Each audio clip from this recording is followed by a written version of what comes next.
G'day you good dads, how the bloody hell are ya? And the super awesome new partners, hello, over here, and the grandmothers and the sisters and the brothers and the mates and just everybody that is supporting you good dads through this time. You know, all of us are here to support you. There's a lot more support out there than ever before. So yeah, I really love this page. You know, I've become admin of this page, you know, just over a month ago, because this group is actually about educating each other, and it's one of the more ethical groups that I find. There are other groups out there that you'll find have a very negative tone, and we try to keep, you know, things on here on a more educational and more ask for help kind of tone.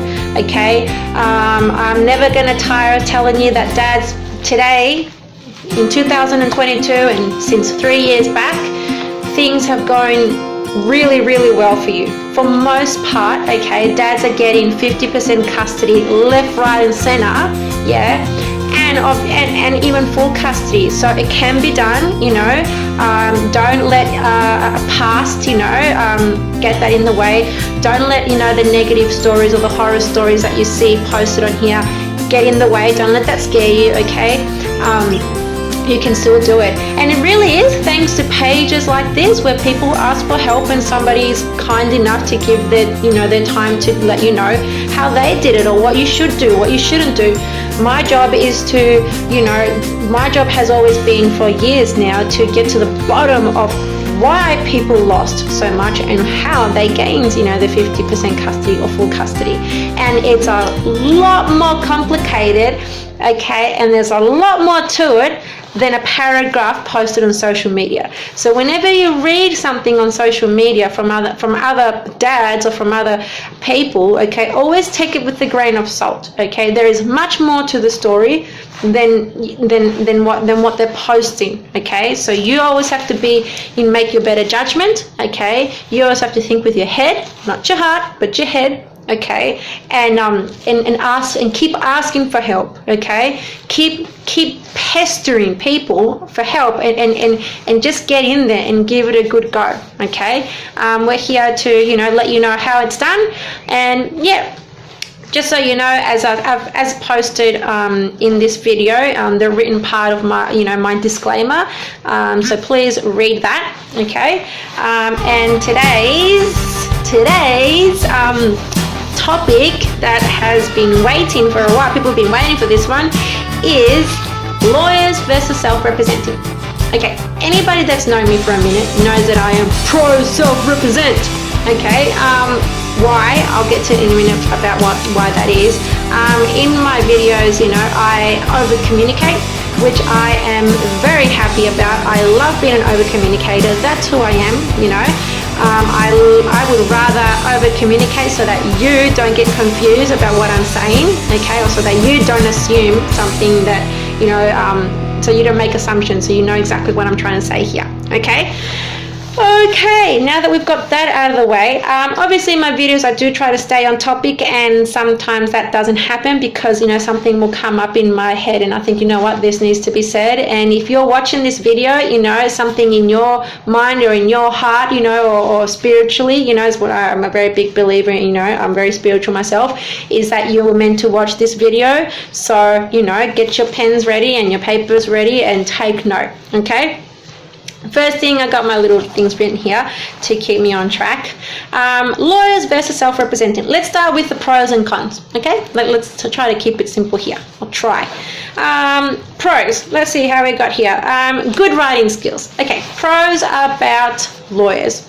Obviously, they've been studying and writing, you know, affidavits for 6 years plus, okay, and they have really good writing skills. In saying that, so each topic, each point, sorry, that I talk about, you know, I'm going to, you know, discuss that in detail here.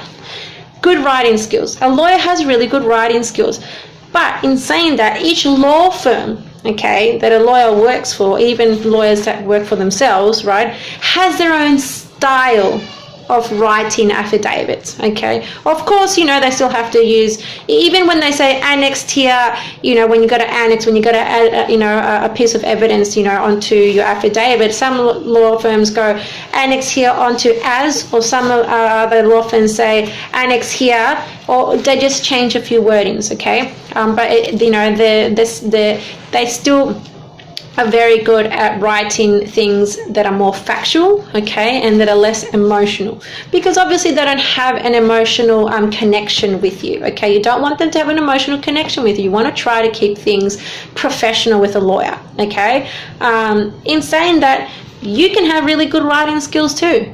Now, I used to say when I was an admin for another really big organization for fathers, is that if you can post something on Facebook, you can write an affidavit, because what essentially, an affidavit is a story. Okay, you're telling your story, but you just want to make sure that when you're telling your story, so now we go to the self-representing part.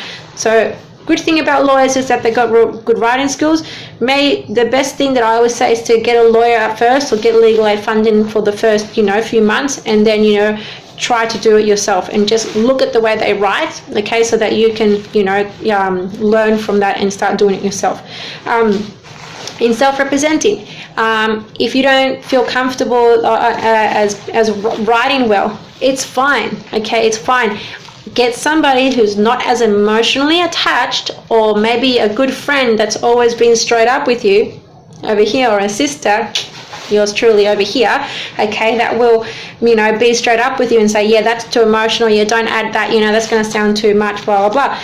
You want to make sure that you are getting your affidavits proofread, that you're not the only one writing it, especially you, Dad, because these are your kids we're talking about. It's going to be extremely hard to be child focused, okay, and not to write emotionally. Now, even if you don't get it perfect the first couple of times, relax. Okay, judges, okay, have a duty of using their discretion, okay, and not being so hard on people that are self-representing. They have to use their discretion. They're not supposed to treat you and tell you that you're supposed to write like a professional lawyer that's been practicing for 6 years. Okay, you're not that. You're not a lawyer, so don't put that pressure on yourself as that you have to now get into a lawyer suit and start acting like a lawyer. That is just going to be too much pressure on you. You're there and you try your best, okay, and you always ask for help, dads. Now, I know some dads, right, my partner included, they never ask for help. They don't like asking for help. It's just not something that they grew up doing. So the new partners over here, okay, are the ones that do it for them. Okay, so even get your new partners. If your new partners are doing all the writing, make sure that they are getting somebody else that they trust and know that's honest to proofread their work as well. Okay. Second, pros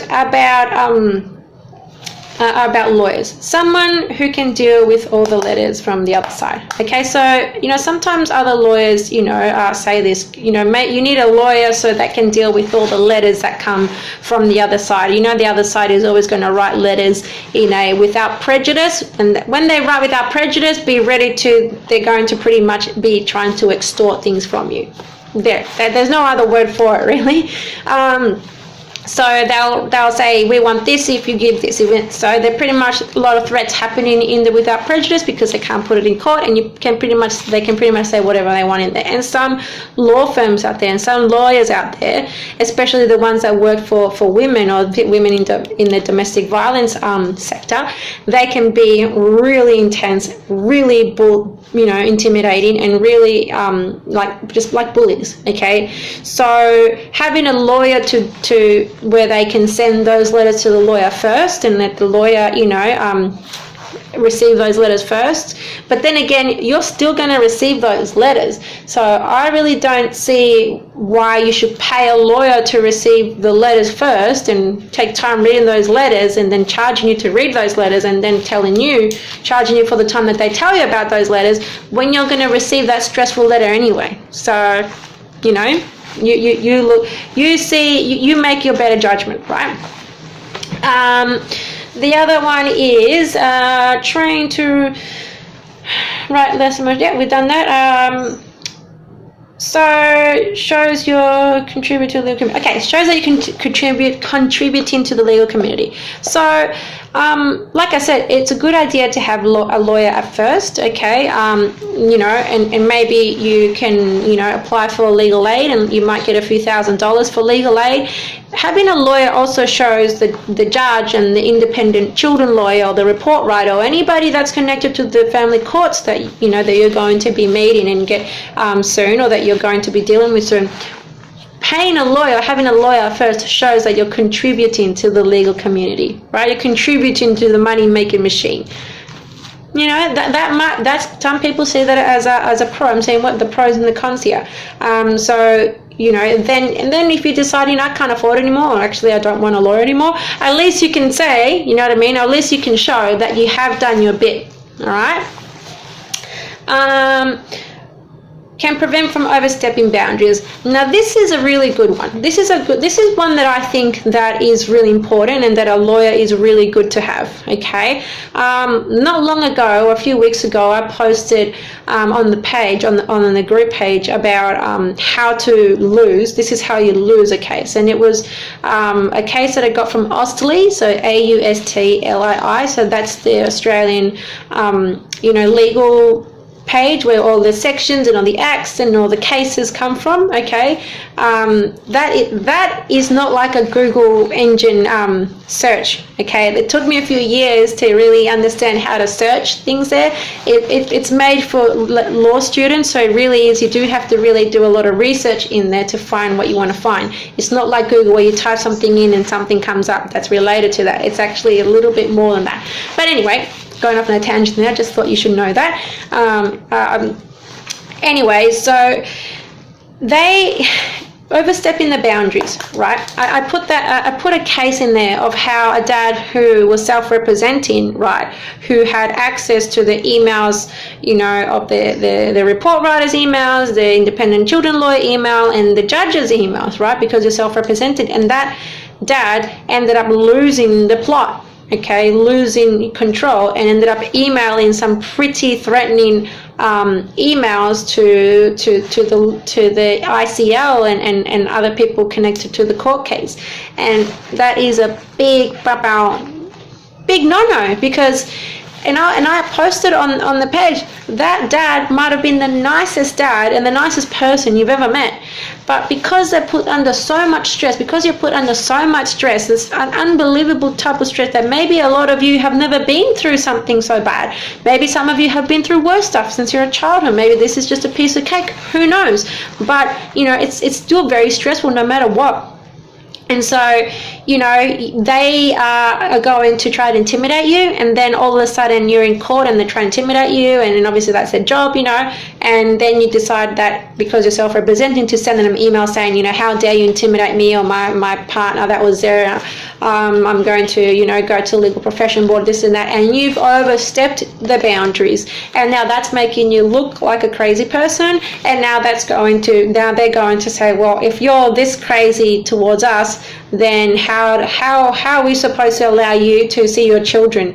Because now you've proven, you know, that you're not right there, sort of, you know what I mean? You know, because if things are in writing, you know, and then something were to happen in the future, and they didn't do their due diligence and said, okay, well, we saw the signs here in these email signs, you know, of something, of losing their mind. So now they have the duty to not give access to a father, you know, not give access to that father because he's sending, you know, threatening emails to, you know, important people in the end. You know, they're important people because they're the ones that are going to make decisions about your case. So having a lawyer is good in that way, where they're not going to give you the emails of those people. Okay, they're going to talk to those people themselves, and they're not going to lose it at them. You can go to your lawyer and say that ICO was a so-and-so and blah, blah, which you shouldn't do anyway because you're wasting time and money doing that.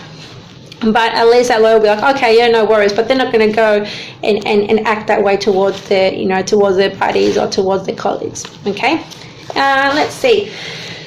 Not by other, so not screw other pros. Okay, let's see. Now, that was the pros about lawyers, all right? Let's see the pros for self-representing, okay? Self-representing. First pro, you have more freedom to do and say what is required, okay? So what do I mean about that? As a lawyer, okay, who has been navigating the politics within the legal community, okay, they have, okay, they have a duty to impress the legal community, okay, and they have an ethical, they are bound by professional ethical standards, okay, where they're not, you know, allowed to go all out, you know, when they have to, you know, when they're representing you. What do I mean about that? Here, I'll give you an example at the top of my head. Okay, say your court case has been going for 5 years plus. Within those 5 years, you know, there's bound to be mistakes made by court professionals like a judge or whatever, you know, there's bound to be things that have slipped, okay? You know this, you know that there's been bias or there's been other things happening, and, you know, you've let it slide because, you know, your lawyer told you, you know, let's wait till the next court date, etc., etc. And then you're starting to realize that things aren't really going the way they're supposed to. They're not going towards 50-50. And you go to your lawyer, you know what? If this doesn't go well at the trial or by the end of this, I'm ready to go to appeals, because I know that there's plenty of evidence that will, you know, turn around, you know, if they're going to make that decision. And you would like to say that to the judge because, you know, you would rather prevent, you know, having to go to appeals than, you know, than have to, you would like to prevent that. But your lawyer's going to talk you out of that. And your lawyer's going to say, I ain't doing that. Because a lawyer, okay, is not going to threaten a judge and say, hey, my client said that if you don't, you know, make a good judgment here, that they're going to go to the they're going to go to appeals, and they actually have a really good reason to do that, because if you know that you've made these and those mistakes, and they would probably win their appeals. Lawyers are not going to piss a judge off like that, because they're going to see that judge the next day and the next month and the next year. Okay, but you as a self-representing litigant, as a self-representing person, you are not there to see the judge ever again when this is all over. Okay, you can make, you know, you can disclose in an email, for example, to the judge's manager, or say, hey, this email wants to go to towards the judge. Now be careful the way you say it. Like I said before, don't overstep boundaries, but you have to be careful. That's why I always say, have whatever you write, ask people to proofread and ask them, is this okay? You can write something like, I've noticed that over these years things have been really rocky. There's been a lot of mistakes that have been made. I'm starting to feel that but by the end of this case, that I am not, that my children are not going to have 50% of their time with me, and I think that's doing a big disservice to my children and myself, especially after all that we've been through here. And I believe that if we're not going to have an outcome where my children and my ex are going to have 50% custody, then I have merit to take this to appeals. Okay, and I think that this will definitely, and I reckon that the appeals, because you're going to search the cases, you're not just going to make statements like that without doing your research, right? You're going to go and search the cases that they have approved appeals in that are similar to your case, and then that is going to make the judge go, oh, hang on a minute. They'll get angry at first, obviously, but then they go, oh, hang on a minute, this self-representative knows what they're talking about. So that's an example where you have more freedom to do what you need to do. Okay, another pro for self-representing. Know your case inside out. Okay, as a self-representing litigant, you know your case better than anyone, and especially better than your lawyer. Because remember, you are not your lawyer's only client. You are not the all and be all of your lawyer. Your lawyer, okay, has about 20 other cases on that day to go to court to, and about 50 others on his desk, on his or her desk. So what does that mean? That what happens, okay, is that your lawyer, you're going to court and you have a lawyer, right?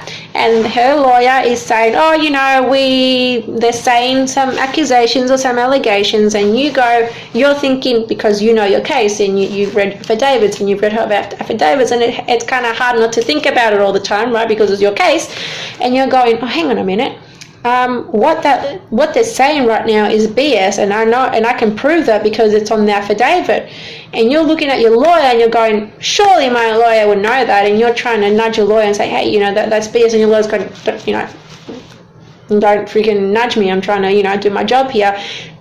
And then you've got another adjournment, and your lawyer's like, oh, I got to check that, and they miss things. They miss things because they're not going to remember everything like you are.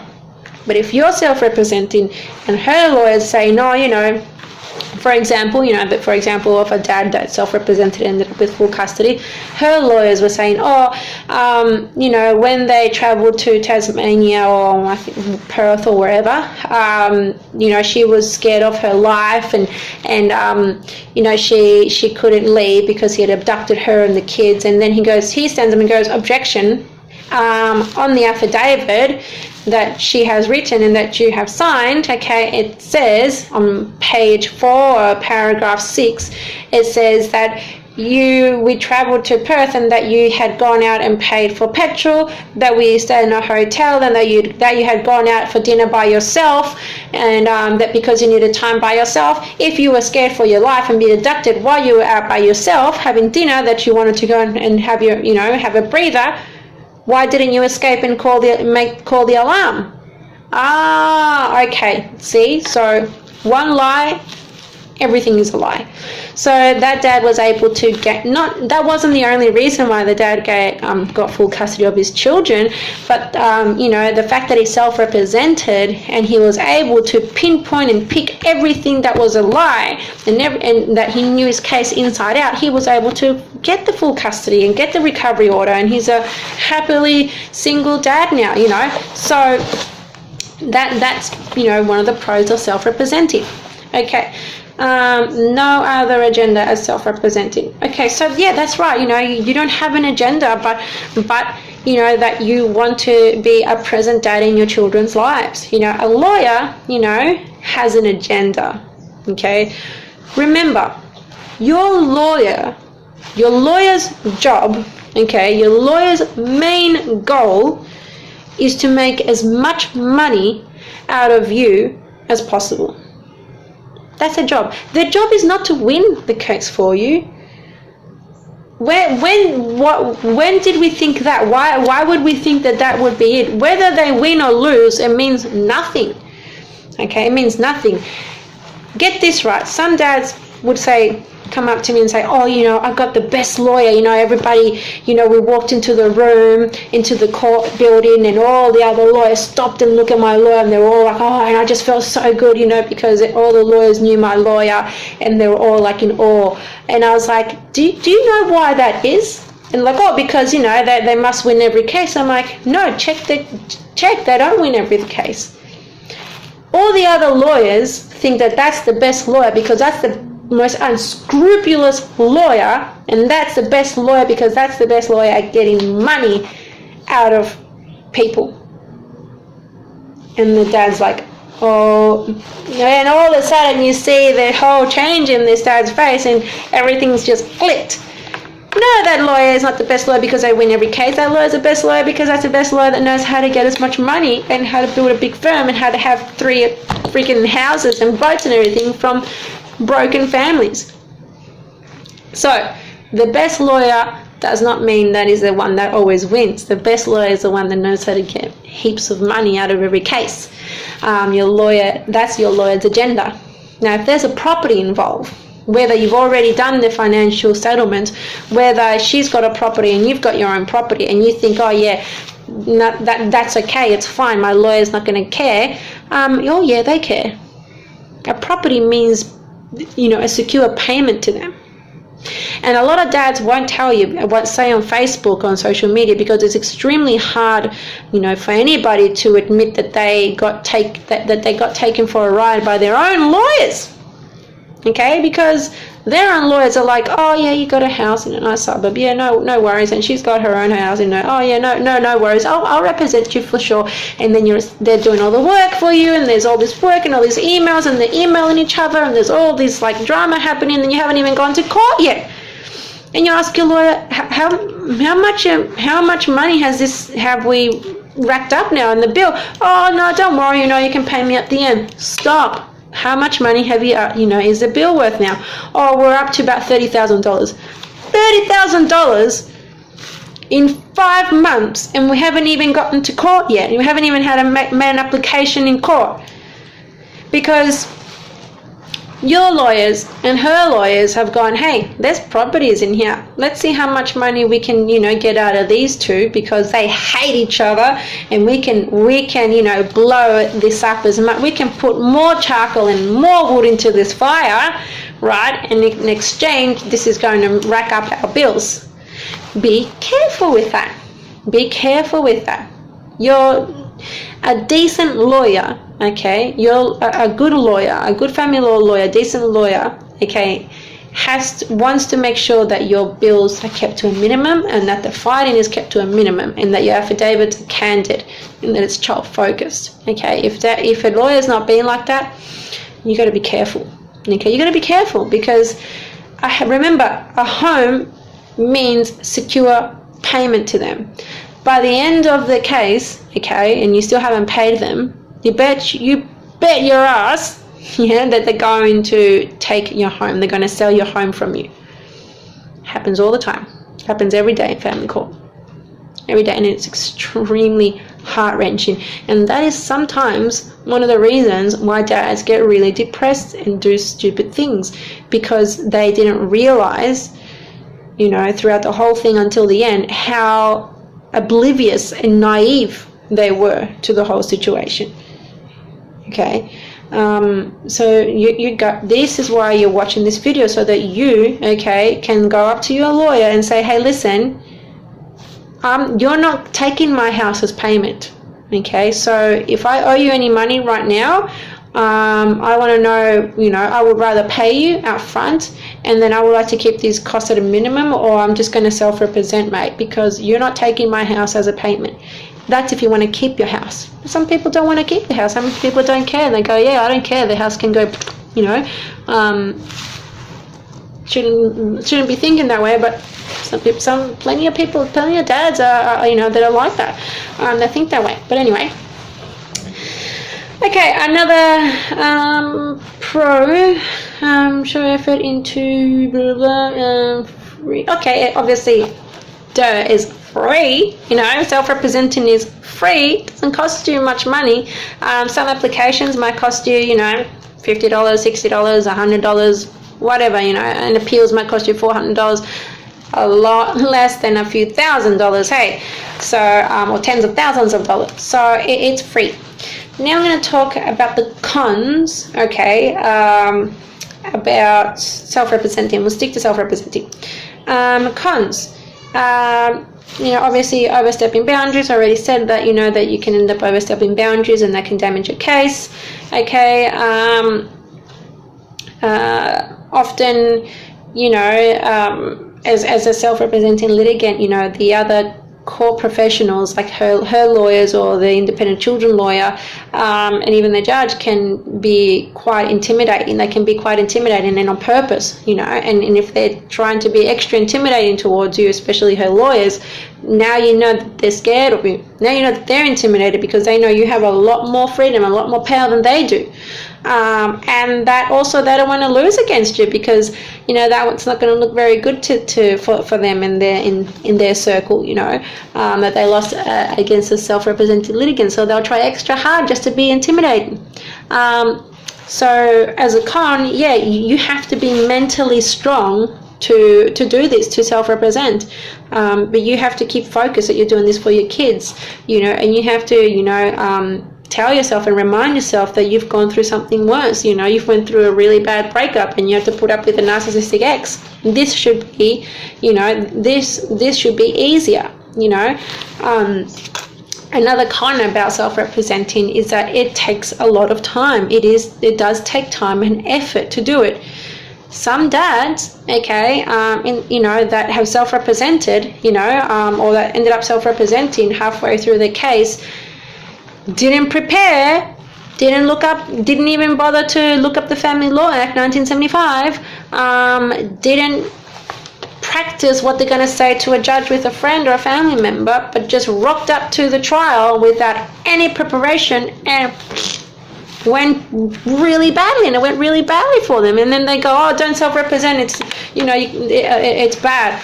Well, hello, self-representing is like an exam, like an academic exam. If you don't study and if you don't prepare well for it, you're going to fail. Okay, you're going to fail. Now, I don't know about you, but when I was in high school, if I wasn't interested in a subject, it was really hard to prepare and study for it, right? You tell me, is getting 50% custody of your children an interesting subject to you? If it's interesting to you, and if it's a subject that's valuable to you, you will do really well. You will put effort into it. You just gotta try. You just gotta give it a try, and you gotta ask for help, and you gotta make sure that your affidavits are proofread. Okay? The cons about lawyers, I think I've already gone through it. Yes, they're very expensive. Yes, we already said that they don't know your case as well as you do. Yes, they want your house as payment. Yes, we do know that takes a few. Okay, it takes a few to find the right lawyer. Just like it takes a few goes to find a good mechanic, takes a few goes to find a good counselor, takes a few goes to find a good psychologist, a doctor. It can take a few times, and it usually takes a few lawyers for you to find the right one for you. And just remember, guys and girls, that if you're not confident in your lawyer's ability, or if your lawyer is showing signs that they're not confident in your case, next lawyer. Just find another lawyer, tell them to take over the case. You don't even have to speak to that other lawyer. They'll send them an email and say, we've taken over. And that's it. Just do not. What is the definition of insanity? Doing the same thing and expecting a different result, right? So don't be with the same law firm and expect a different result. If you want a different result, if you're not getting what you're supposed to be getting here. With a lawyer, okay, the best way to find a good, decent lawyer, okay, is to ask them how much is it going. They should know off by heart how much it's going to cost for an application, how much is going to cost for a trial, how much is it going to cost, for a contravention order application, etc., etc. They should know, okay. If they don't really want to tell you, then they might have an agenda, okay. And in saying that, you need to use your lawyer as a tool, okay, to help you gain custody of your children. That doesn't mean that you just give them money and sit back and and do nothing. No, don't do that. You need to put in work too, which is why I say you might as well self-represent at some point. Yeah, get a lawyer at the start, but you might as well do it yourself, because you need to know your case really well. You need to know your laws and acts really well. You need to know these things, okay? All right, my beautiful people, I think that's as much as I can say for today. It's been lovely, telling you guys and girls about these things. I'm going to keep on posting videos and information for you guys and girls to, so that's helpful for you. And yeah, happy Monday, Labor Day over here in Victoria, I think in a couple of other states. And if you've got any questions and you need help, just please keep posting. You can always inbox me. Just a quick little reminder, okay, to all you good dads going through custody battles. Oh, just last thing I was going to say is about having a criminal history. I recently posted, don't let that be a deal breaker for you. There's plenty of dads out there with criminal history, depending on what it is, and making sure that you bring it up first, and making sure that you're not getting defensive when they bring it up, and that you're calm and cool and collected about it. Remember, judges and lawyers have lots of them have kids that are criminals too. Why do you think they're, criminals and druggies get off all the time? There needs to be a precedent, yeah, so that their own kids can get off. So they all love a good story. They all love a good rehabilitation story. Okay, don't let that be the end. And if you didn't do well, there was much more to your case than, you know, than that, I would say. And please, dads, please support each other, you know, give each other hope.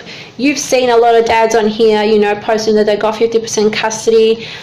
Just because you didn't do well in your case, you know, and other dads asking for help, let them know that you didn't do well, but that you've seen other dads do well, and that they should just give it a go. Yeah, we need to give dads hope. We need to stop telling other dads, forget it, you're a man, you're not going to get anything. It's not like that anymore.